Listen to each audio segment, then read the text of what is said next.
देखिए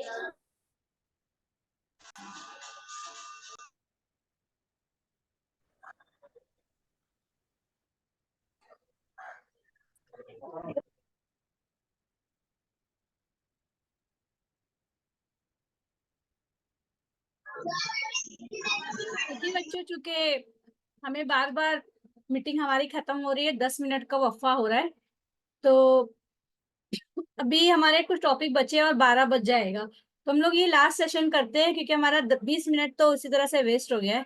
इस last session में मैं क्या करने जा रही हूँ, अभी कुछ ये इस टॉपिक की आखिरी आखिरी क्वेश्चन होगा, और कुछ क्वेश्चंस को मैं स्किप करने जा रही हूँ। तो आप जो क्वेश्चन स्किप है ना, मैं उसकी पीडीएफ फाइल तो भेज दूंगी आपके टीचर्स के ग्रुप में। तो वो आप अपने टीचर से ले लीजिएगा, और उसको क्लासरूम में, और मैं टीचर से भी रिक्वेस्ट करूंगी कि वो बच्चों को क्लासरूम में, जैसे आपने स्क्रीन लगाई है, या मोबाइल फोन पे भेज दीजिए, ताकि वो बच्चे वो क्वेश्चन को खुद देखें, क्योंकि क्वेश्चंस अब सेम ही आ रहे हैं, लेकिन बस उनका क्यूब की शक्ल या नौइयत तब्दील हो गई है, इतना ही फर्क होने वाला है। हमें अपने इस कम वक्त का इस्तेमाल ज्यादा से ज्यादा सवाल के लिए करना है। तो मैं यही चाहूंगी कि अभी मैं ये सवाल लास्ट लेकर, क्यूब के इस आखिरी सवाल को लेकर आगे मैं डायरेक्ट जो नेक्स्ट हमारा क्वेश्चन है, टॉपिक है सिमटों का, मैं उस पर जाती हूँ, ताकि हम कम से कम 4 आज टॉपिक कवर कर ले।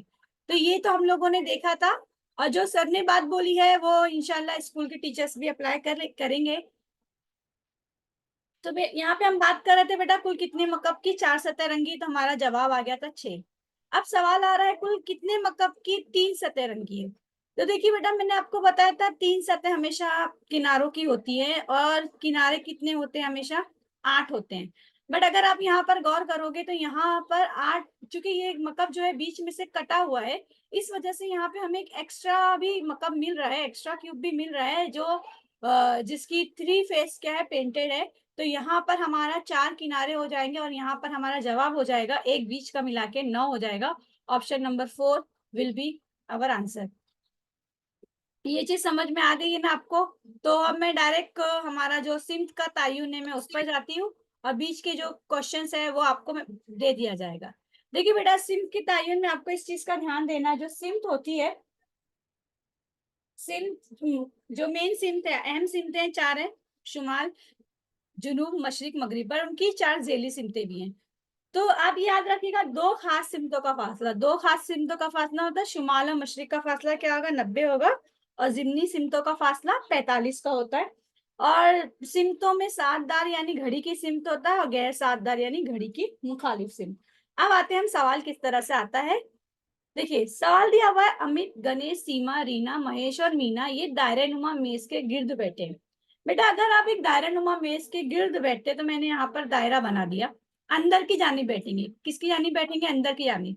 अब सवाल आपको पढ़ना है, बोला है मीना के बाएं जानिब अमित और दाएं जानिब कौन है, गणेश है। तो देखिए मैंने यहाँ पर मीना को ले लिया, तो मीना के बाएं जानिब। अब आप बाएं जानिब अमित, आप बोलोगे टीचर ये तो राइट साइड है, ये तो दाया है। जी नहीं, क्योंकि वो अंदर की जानिब बैठे हैं, अंदर की जानिब बैठे हैं, और आप सामने से उनको देख रहे हो, तो आपका जो राइट होगा यानी दाया होगा, वो मीना का क्या होगा, बाया होगा। और दाएं जानिब क्या बोला गया है, गणेश है। तो बेटा दाया मतलब मीना का, आपका लेफ्ट यानी आपका बाया, वो मीना का दाया रहेगा, बट आपका क्या रहेगा, लेफ्ट रहेगा। इसलिए सवाल को आपको समझना जरूरी है। सवाल में अगर आप अपनी तरफ से नहीं करेंगे, जो सवाल में दिया हुआ है उनकी तरफ से आपको उनका डायरेक्शन देखना है। बच्चे वरना क्या करते हैं, गणेश को यहाँ रख देंगे कि राइट साइड, आपका राइट नहीं बोला है, मीना का राइट बोला है। उसके बाद क्या बोला गया, अमित के सामने कौन है, सीमा है, तो देखिए हमने अमित के सामने सीमा को बिठा दिया।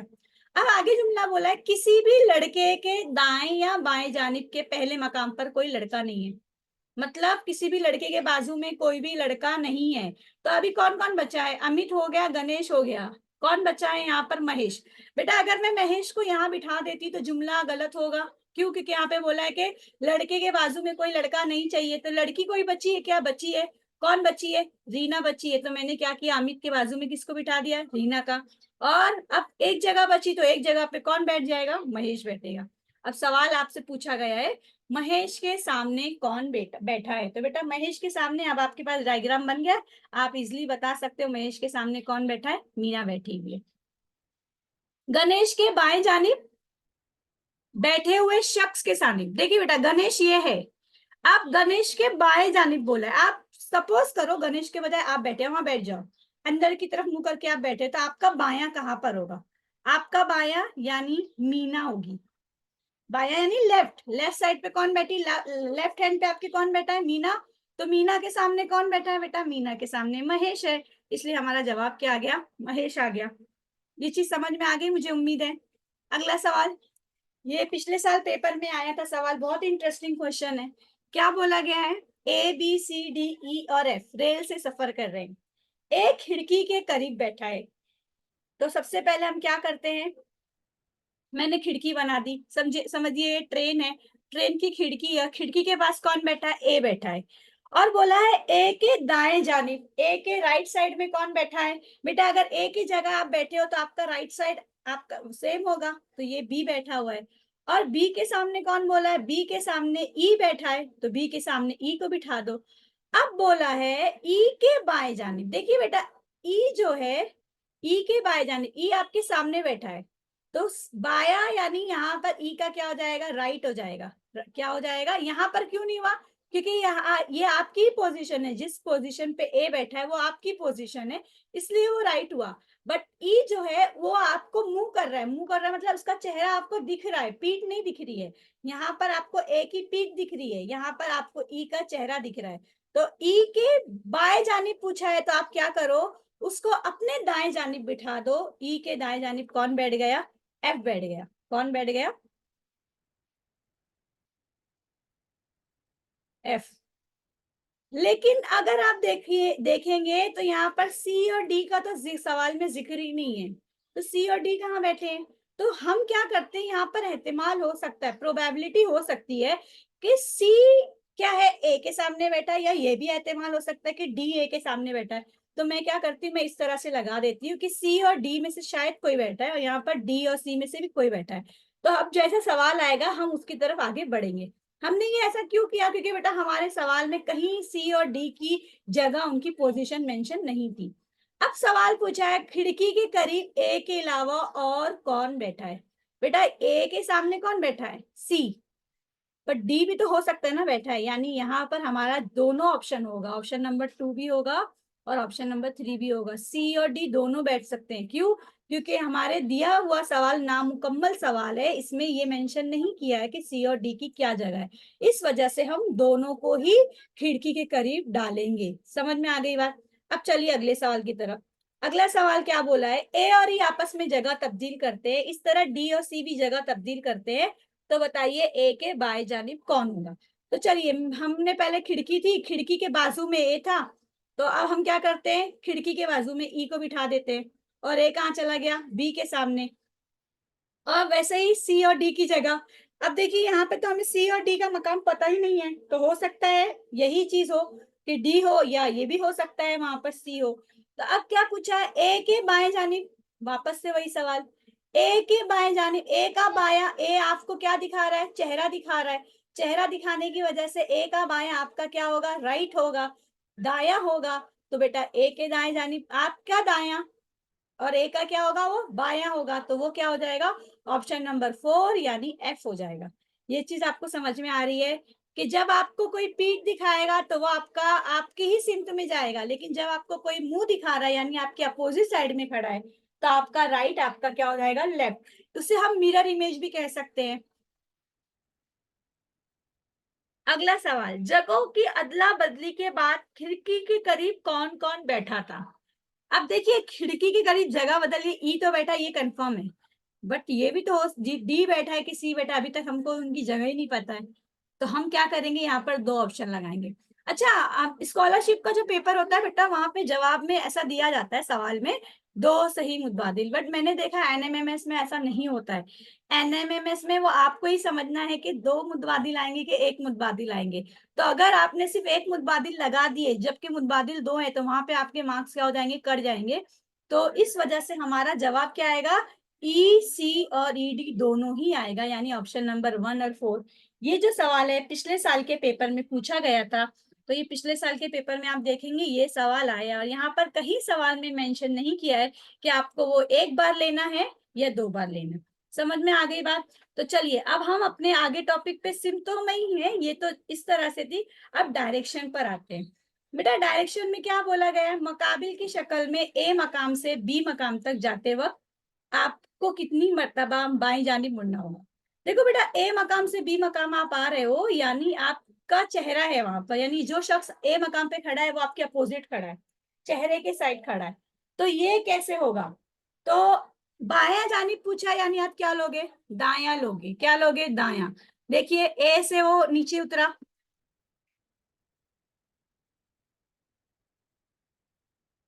ये ए से उतरा, देखिए आप उस तरह से ए, आप अपने आप को ए अज्यूम करिए और नीचे उतरते हुए जाइए। तो ये आपका क्या हो गया, पहला बाया। आपका दाया दिख रहा है बट ए आपके मुखालिफ सिंध खड़ा है, इसलिए वो उसका क्या हो गया, बाया हो गया। फिर यहाँ पर देखिए दूसरा बाया हुआ, यहाँ पर देखेंगे तीसरा बाया हुआ, और उसके बाद ये क्या हुआ, चौथा बाया। तो बेटा इस सवाल में कंफ्यूजन होता है, तो अगर आप क्या करें, अगर पेपर में ऐसा सवाल आया तो वहां पर आप कर सकते हैं एक काम, के अपने पेपर को उल्टा कर दीजिए। देखिए मैंने पेपर को उल्टा कर दी तो अब शक्ल ऐसी बन गई। अब आप आसानी से, आपका बाया मतलब लेफ्ट साइड कौन सा है, देखिए पहला लेफ्ट, दूसरा लेफ्ट, आप चलते हुए जाइए उस लाइन पर तो आपको खुद ब खुद क्या होगा, मिल जाएगा। तीसरा लेफ्ट, और ये चौथा लेफ्ट हो गया, यानी इस तरह से आपको क्या होगा, जवाब मिल जाएगा। समझ में आ रही है बात की नहीं आ रही है? मुझे उम्मीद है ये चीज आपको समझ में आ गई होगी। अब हम लोग चलते हैं अगले क्वेश्चन पर। अगला क्वेश्चन क्या दिया हुआ है,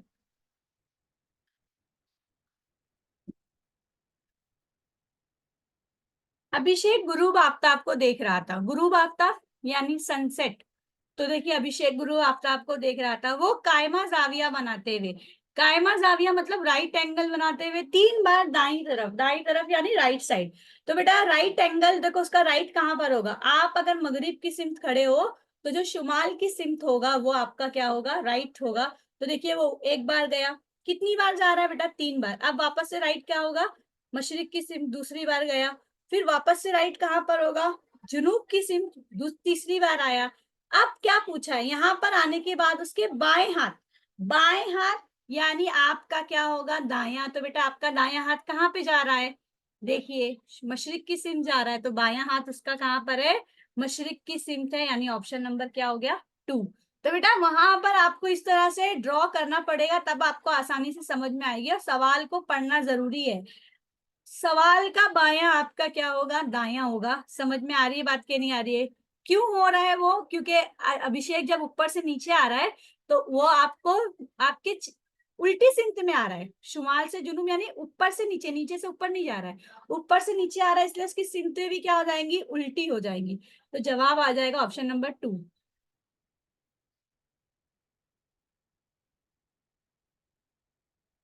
चलिए नेक्स्ट, रामदास मशरिक की जानिब 5 किलोमीटर चलने के बाद, देखिए रामदास है, ये मशरिक की जानिब गए 5 किलोमीटर, कितने किलोमीटर, 5 किलोमीटर चलने के बाद दाएं जानिब, बेटा अब दाया कहाँ पर होगा उनका, नीचे की जानिब यानी जुनूब की जानिब, 3 किलोमीटर चला। फिर जब नीचे आ गया तो अब दाया बोला है, वापस से क्या बोला है, फिर दाएं जानिब मुड़ा, फिर से दाएं जानिब यानी आपका लेफ्ट साइड, बाया साइड, कितने किलोमीटर गया, 2 किलोमीटर। तो बताइए वो असल मकाम से, कौन से मकाम से, असल। बेटा असल मकाम उसका ये था मशरिक की सिम पर, अब देखोगे उसका मुंह कहाँ पे जा रहा है, जुनूब की, अरे मगरिब की सिम, और वो ऊपर से नीचे आ गया है, नीचे आया है मतलब जुनूब मगरिब हो जाएगा। ऑप्शन नंबर 3 क्या होगा आपका करेक्ट जवाब होगा। समझ में आ रही है बात की नहीं आ रही है आपको? एक और सवाल, भारतीय मशरिक की जानिब मुंह करके खड़ी है, जेल के मुताबिक कौन सा मुड़ने का अमल मुंतखब करने पर मगरिब की जानिब मुंह करेगी। भारती कहाँ खड़ी है, मशरिक की जानिब। तो बेटा ऑप्शन से जाना है हमको यहाँ पे, क्योंकि ऑप्शन के हिसाब से जाना है। तो चलिए इसको बाएं साइड ले लिया हमने, बाया इसका आपका क्या हो जाएगा, ये सॉरी मशरिक की जानिब खड़ी है, तो अब बाया साइड यानी लेफ्ट साइड, तो लेफ्ट साइड उसका क्या हो जाएगा, ऊपर की जानिब। फिर यहां से बाया मगरिब की जानिब, फिर वापस से बाया जुनूब की जानिब, और वापस से दाया कहाँ जाएगा उसका, मगरिब की जानिब। तो बेटा बताइए ये जवाब सही है कि नहीं, क्यों, क्योंकि इन्होंने क्या बोला था, वो कौन से सिमत होना चाहिए, मगरिब की जानिब। तो देखिए इस तरह से जाने पर क्या होगी, मगरिब, यानी ऑप्शन नंबर 1 क्या होगा हमारा करेक्ट जवाब होगा। समझ में आ रही बात की नहीं आ रही है? मैं अभी थोड़ा फास्ट जा रही हूँ क्योंकि यहाँ पर एनिमेशन से आपको समझ में आ जाएगा, और हमारे पास अभी कैलेंडर के क्वेश्चन बचे हुए हैं, इसलिए मैं थोड़ा स्पीड कर रही हूँ। आप बाद में उसको वीडियो रिकॉर्ड करके इंशाल्लाह हम लोग डाल देंगे यूट्यूब पे, आप बाद में भी इसको एक बार देख सकते हैं।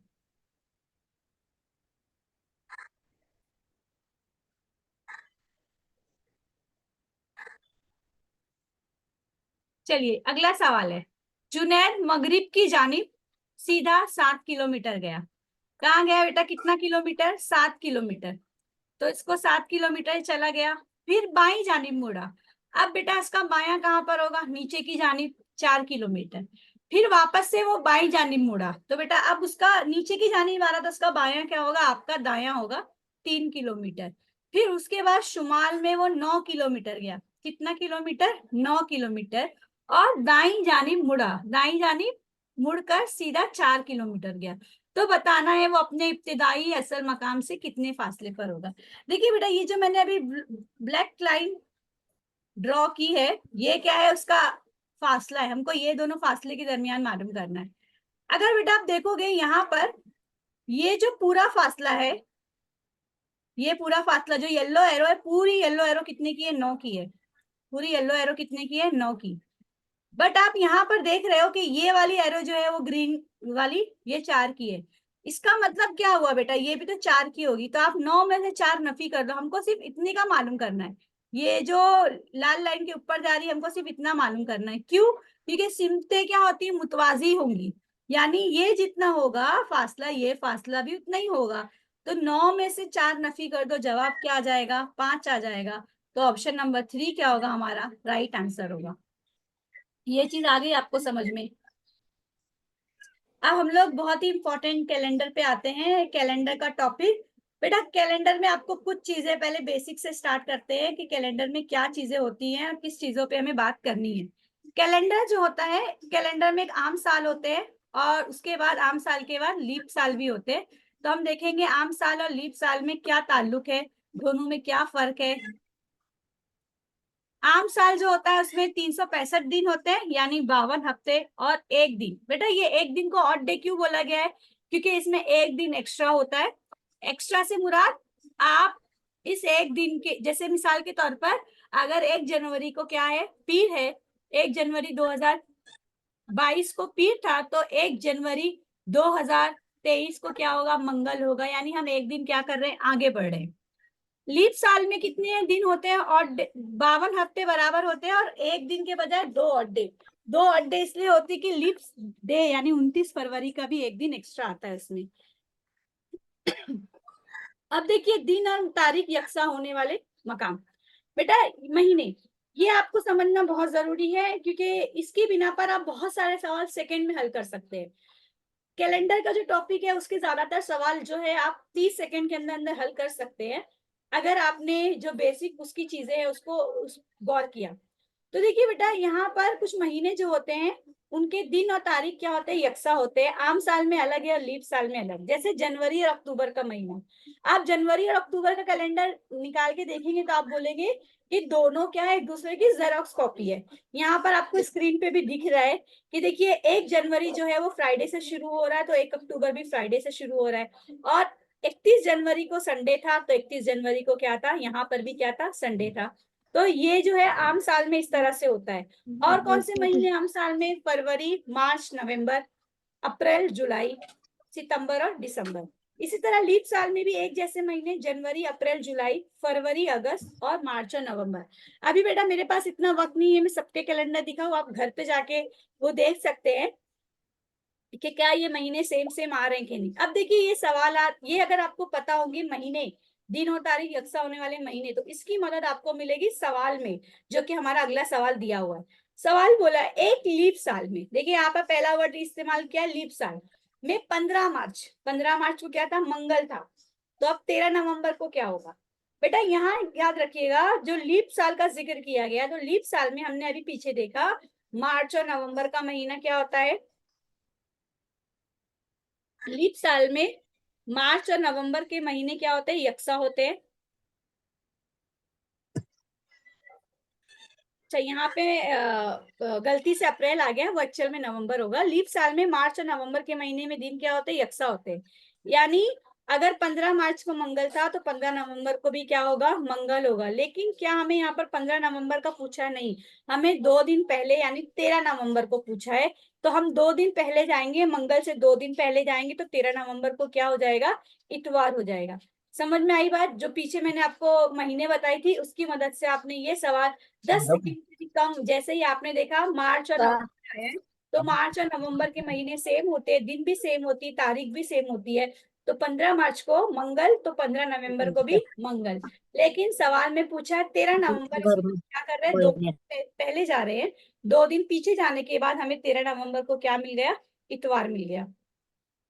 अब देखिए बेटा, आम साल में एक ऑड डे होता है, यह भी मैंने आपको बताई। यानी जिस दिन से साल की शुरुआत होती है उसी दिन पर साल खत्म होता है। यानी अगर 1 जनवरी 2019 को मंगल था तो 31 दिसंबर 2019 को भी क्या रहा होगा, मंगल। ये आपके पास कैलेंडर है, ये आप बाद में डिटेल में देख लीजिएगा। लीप साल में क्या होता है, जिस दिन से साल की शुरुआत होती है उस दिन के अगले साल, यानी अगर 1 जनवरी 2020 को क्या था, बुध था, तो 31 दिसंबर 2020 को क्या होगा, जुमेरात। यानी अगला साल कब शुरू होगा, जुमा से। इसलिए हम बुध, 2 अड्डे कहते हैं कि बुध के अंदर हम क्या करेंगे, 2 दिन को जमा करेंगे। तो यहाँ पर भी आप देख सकते हो 1 जनवरी को क्या है, बुध है, और 31 दिसंबर 2020 को क्या है, दिसंबर है। और ये लीप साल का जिक्र हो रहा है। बेटा लीप साल को पहचानने का तरीका तो आपको पता होगा, अगर दिया हुआ साल जो है 4 से मुकम्मल तकसीम पर 0, तो वो क्या होगा, लीप साल होगा। अब आगे आते हैं बेटा, अगर कैलेंडर आपने देखा है तो कैलेंडर में जो 1, 2 और 3 तारीख होती है वो दिन 5 बार आते हैं। कौन से महीने में, 31 महीने वाले में। तो यहाँ पर आपको पहाड़ा याद करना कैलेंडर का जरूरी है। तो कैलेंडर का पहाड़ा याद करने का आसान तरीका क्या है, आपको 7 का पहाड़ा तो याद है, और आपने देखा होगा कि कैलेंडर में 7 का पहाड़ा आता है। तो बेटा मैंने यहाँ लिख दिया 7 एक 7, 7 दूनी 14, 7 या 21, 7 चौक 28।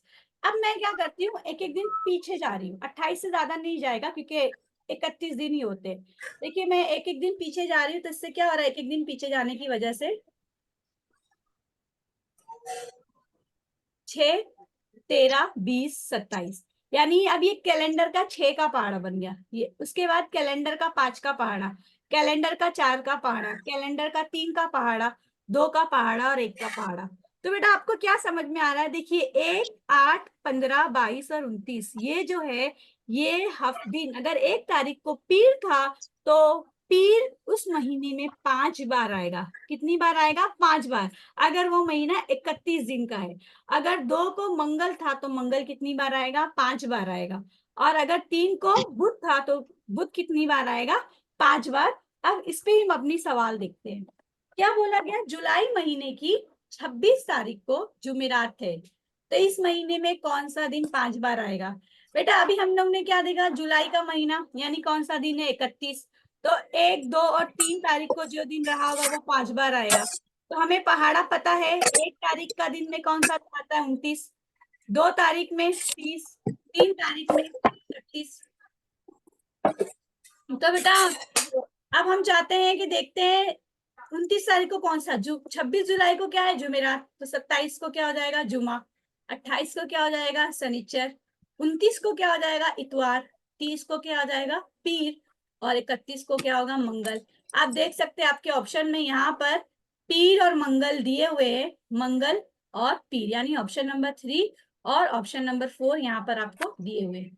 मुझे उम्मीद है ये चीज आपको समझ में आ गई होगी कि किस तरह से 31 के महीने में 1 तारीख का दिन, 2 तारीख का दिन और 3 तारीख का दिन 5 आता है।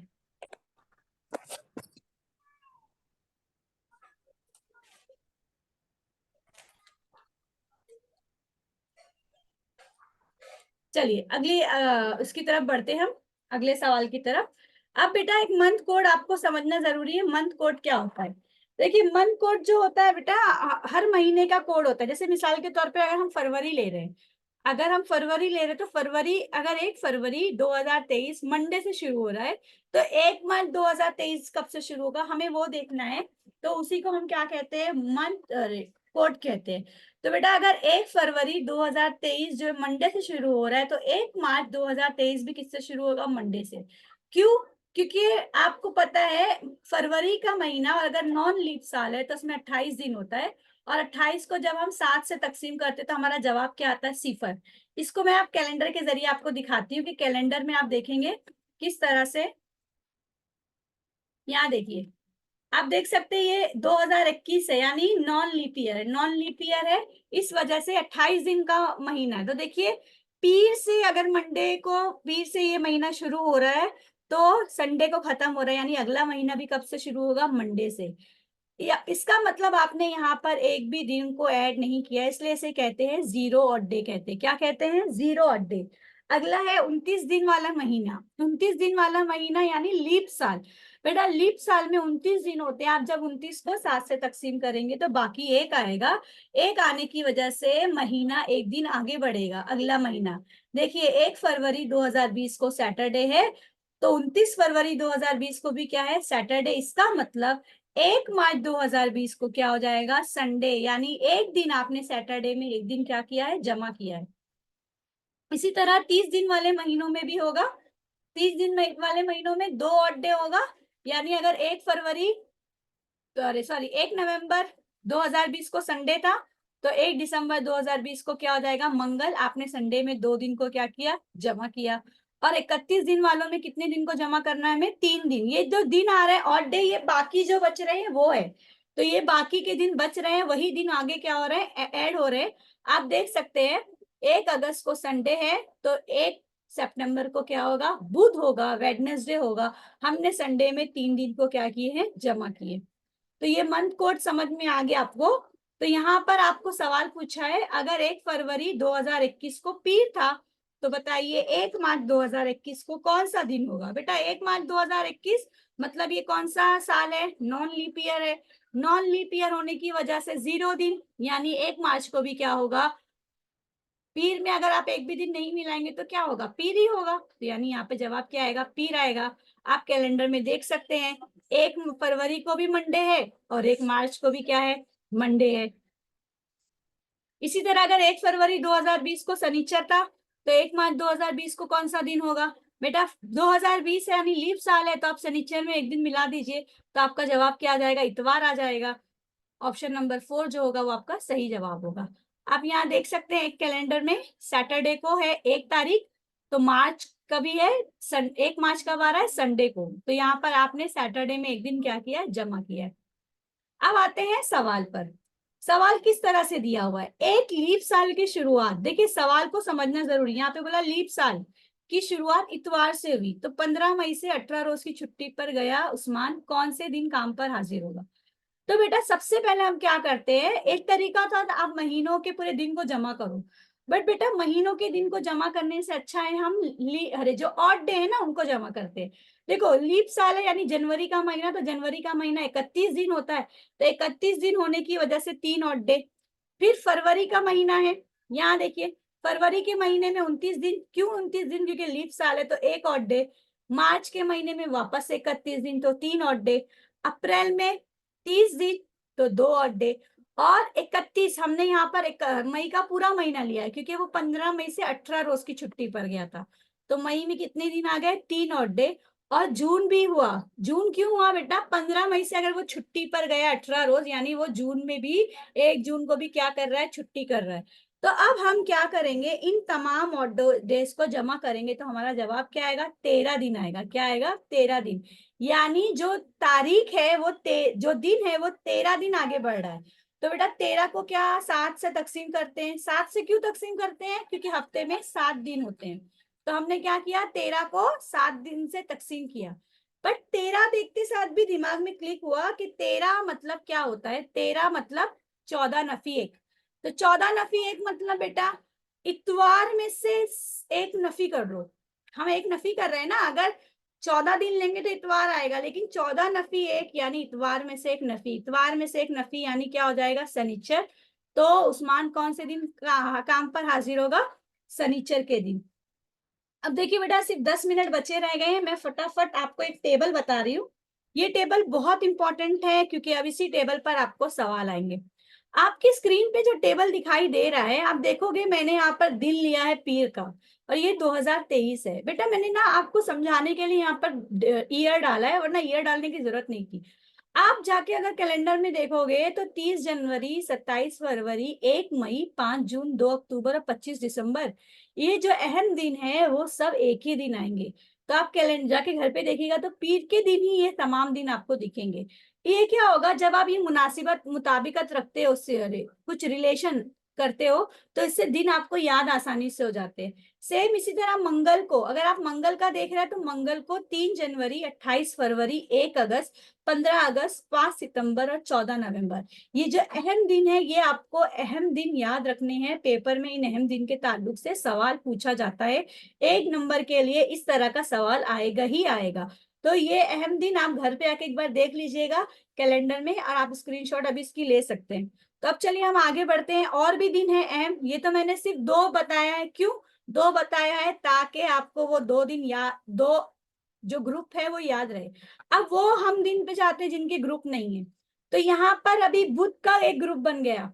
बुध का ग्रुप मतलब ये एक ही आम साल की मैं बात कर रही हूँ। तो आम साल में 6 दिसंबर, 8 मार्च, 21 जून और 9 अगस्त क्या होंगे, एक ही दिन आएंगे। यानी इस साल बुध को आ रहे हैं। अगर फॉर एग्जांपल अगले साल जुमेरात को है तो 6 दिसंबर भी जुमेरात को, 8 मार्च भी जुमेरात को, 21 जून भी जुमेरात को और 9 अगस्त भी क्या होगा, जुमेरात को होगा। सॉरी, हाँ। फिर 26 जनवरी यानी यौम जमहूरिया और यौम हिंदी, वो भी एक ही दिन आते हैं। आप जाके कैलेंडर में देख लीजिएगा। फिर डॉक्टर अंबेडकर जयंती जुमेरात के एक दिन बाद आता है, यौम तालीम उसके एक दिन बाद आता है, और यौम आइन उसके एक दिन बाद आता है। अब ये हमें कहाँ पर, ये बेटा अहम दिन है, आपको अहम दिन याद होने चाहिए, पेपर में सवाल अहम दिन के ताल्लुक से आता है। अब देखिए सवाल पूछा गया है, एक साल यौम मजदूर जो था पीर को था, तो आपको बताना है कि उसी साल लाल बहादुर शास्त्री क्या थी, कौन से दिन होगी। बेटा अभी हमने देखा कि यौम मजदूर यानी 1 मई, 1 मई, और लाल बहादुर शास्त्री जयंती जो है वो कितने तारीख को आती है, 2 अक्टूबर। तो ये दोनों क्या होती है, सेम इसको आती है। सेम दिन आने की वजह से, एक ही दिन आने की वजह से, अगर यौम मजदूर को पीर था तो 2 अक्टूबर को भी क्या होगा, पीर ही होगा। देखा आपने, वो पीछे जो टेबल था वो याद होने की वजह से आपको आसानी से समझ में आ गया। अगला सवाल, ये पिछले साल का सवाल है। साल 2022 में लाल बहादुर शास्त्री की यौम पैदाइश इतवार के दिन हुई। देखिए साल 2022 इतवार को है, तो साल 2023 लेते, क्योंकि हमको 24 का पूछा है, तो पहले हम लोग लाल बहादुर शास्त्री की कब थी सालगिरह वो देखते हैं। 24 में कब आए, 22 में इतवार है, तो 23 में कब होगी, पीर को। अब देखिए बेटा 24 जो है वो लीप साल है, इस वजह से पीर में हम 2 मिलाएंगे, यानी पीर के बाद मंगल आता है, मंगल में वापस से एक और मिलाएंगे तो बुध होगा। तो साल 2024 में लाल बहादुर शास्त्री जयंती कब आएगी, बुध को आएगी। लेकिन सवाल में आपको क्या पूछा है, यौम आइन, यौम आइन यानी कॉन्स्टिट्यूशन डे। और हमारा जो आइन बना था 26 नवंबर को बना था, कब बना था, 26 नवंबर। इस वजह से हम वहां पर 26 नवंबर और लाल बहादुर शास्त्री की पैदाइश में ताल्लुक देखेंगे। तो बेटा यौम आइन जो होता है उसका दिन लाल बहादुर शास्त्री की यौम पैदाइश से एक दिन पहले आता है। एक दिन पहले आपने पीछे देखा था कि लाल बहादुर शास्त्री की पैदाइश पीर को थी, तो यौम आइन संडे को था।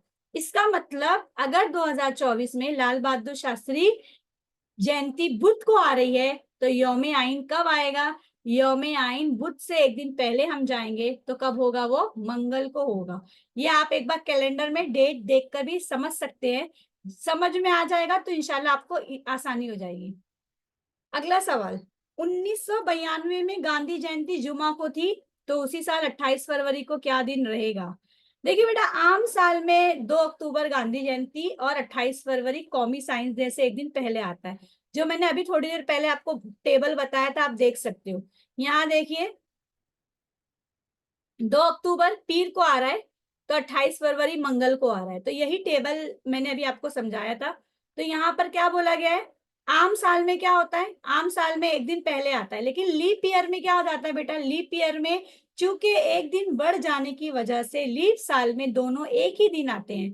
तो दोनों एक दिन आने की वजह से अगर गांधी जयंती कब बोली गई है, जुमा को बोली गई है, तो 28 फरवरी भी क्या होगा, जुमा को ही होगा। समझ में आ रही बात? यानी यहाँ पर आपको साल को भी पढ़ना जरूरी है। कौन सा साल है, लीप साल है या लीप साल नहीं दिया हुआ है। अब देखिए यहाँ पे सवाल है, 5 सितंबर 2017 मंगल के दिन मिले हुए दोस्तों ने बाद में यौम अतफाल की तैयारी की। 5 सितंबर 2017 को मिले। और बेटा यौम अतफाल कब आता है, 14 नवंबर। 14 नवंबर और 5 सितंबर क्या होता है, एक ही दिन आता है। यानी अगर 5 सितंबर को मंगल था तो यौम अतफाल को भी क्या होगा, चिल्ड्रंस डे को भी क्या होगा, मंगल ही होगा। लेकिन बोला है उसके एक दिन पहले, एक दिन पहले, यानी हमको 13 नवंबर को मालूम करना, तो 13 नवंबर को क्या होगा, बुध होगा। मुझे उम्मीद है आपको ये चीज समझ में आ रही होगी। अब देखिए अगला सवाल, 13 जनवरी 2008 को इतवार था, तो इसी साल कौन सा दिन 53 बार आएगा। तो बेटा यहाँ पर 2008 यानी लीप साल है, तो 53 बार पूछा गया है। आपको 1 तारीख की दिन 1 तारीख का मालूम करना कि 1 तारीख को कौन सा दिन था। तो बेटा 13 जनवरी से 12 दिन पहले जाएंगे, यानी 1 जनवरी को कौन सा दिन था। तो 1 जनवरी को कौन सा दिन था, उसके लिए आप क्या करो, 12 को 7 से तकसीम करो। मैंने यहाँ पे एक दूसरा मेथड बताया, बट ये लेंथी हो जाएगा, मैं भी एक्सप्लेन नहीं कर रही हूँ, आप इस दूसरे इसको देख लीजिए। देखिए 12 को हम जब 7 से तकसीम करेंगे तो बाकी क्या आएगा बेटा, 5 आएगा। तो आप क्या करिए, 5 दिन, इतवार से 5 दिन क्या करिए, पीछे जाइए। जब आप 5 दिन पीछे जाएंगे तो 1 जनवरी को आपको क्या मिल जाएगा, मंगल।